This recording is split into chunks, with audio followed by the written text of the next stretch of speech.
புதியதோர் வினையை காண்பதற்காக. ஆம், அன்று 1947 ஆகஸ்ட் 15 ஏறத்தாழ 200 ஆண்டுகளுக்கு பின்பு நம் பாரத மக்கள் சுதந்திர காற்றை சுவாசித்தனர்.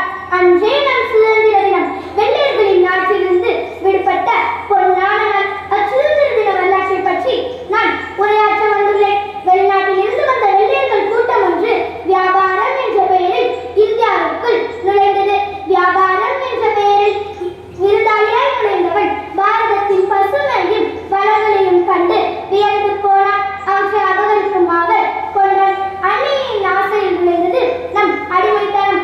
ஒற்றுமையின்றி சிதறண்டு கிடந்த இந்திய சிற்றரசுகளின் மேல் அன்னையின் பார்வை விழத் தொடங்கியது.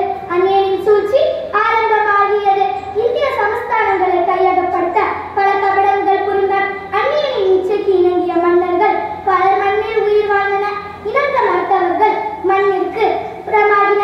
இந்திய சமஸ்தானங்கள் ஆங்கிலேய கட்டுப்பாட்டிற்குள் வந்தது.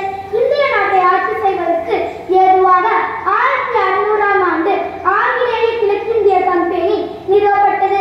ஆங்கிலேயரின் ஆதிக்கம் தோன்றிய நாள் முதல் நாட்டின் பல அவலங்கள் அரங்கேறத் தொடங்கியது. விளைநிலங்கள் பறிமுதல் செய்யப்பட்டன. கப்பம் கட்டும்படி இந்திய மக்கள் கட்டாயப்படுத்தப்பட்டனர். ஆங்கிலேயர் கால்பதித்த இடங்கள் எல்லாம் பஞ்சமும் பட்னியும் தலைவிரித்தாடியது.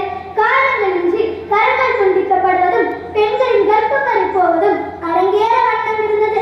பிறந்த மண்ணிலே அடிமை போல் வாழும் அவளினை யாரை குற்றம் சொல்வது? வேற்று நாட்டவர் உள்ளே நுழைய அனுமதித்த அரசரையா, இல்லை அடிப்பணிந்த அரசரையா?